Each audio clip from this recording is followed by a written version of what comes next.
নবী যদি নারাজ হয় আল্লাহ নারাজ হবে, কোনো সন্দেহ হয়। নবী যদি খুশি হয়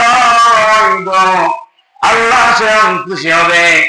এই জন্য কোরআনে কারিমে আল্লাহ রাব্বুল আলামিন 6 নম্বর বাড়াই বলেছেন যে 7 নম্বর পৃষ্ঠায়, ইয়া আইয়ুহাল্লাযীনা আমানু, হে ঈমানদারগণ, আতিউল্লাহ ওয়া আতিউর রাসূল, বলে নবীর অনুসরণ করো, অনুকরণ করো। নবী যদি খুশি হয় আল্লাহ খুশি হবে, নবী যদি নারাজ হয় আল্লাহ নারাজ হয়ে যাবে। এই জন্য আমার ভাইয়েরা, জিন্দেগিতে চলার জন্য দুইটি জিনিস আল্লাহ দান করেছেন। এক হলো কিতাবুল্লাহ, আল্লাহর কিতাব কোরআন।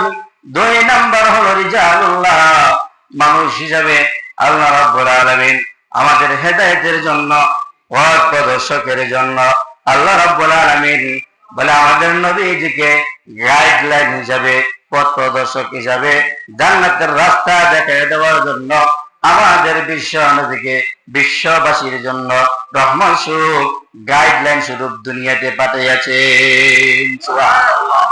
এই জন্য আমার ভাইয়েরা, মানলে আবু বকর, না মানলে আবু জাহেল, ঠিক কিনা বলেন? মানলে তুমি হবে আবু বকরের মতো জান্নাতি, যদি না মানো আবু জাহেলের মতো হবে জাহান্নামী।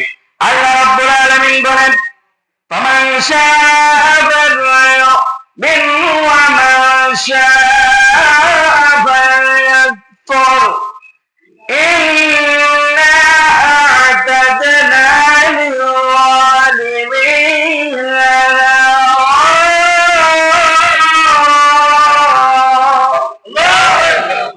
আল্লাহ বলেন, দুনিয়াতে নবী, আলেম ওলামা তোমাদেরকে ধরে ধরে জবরদস্ত করে করে মুসলমান বানাইতে হবে না, জবরদস্ত করে হেদায়েতের পথে আনতে হবে না, নিষ্প্রয়োজন কোনো প্রয়োজন নাই।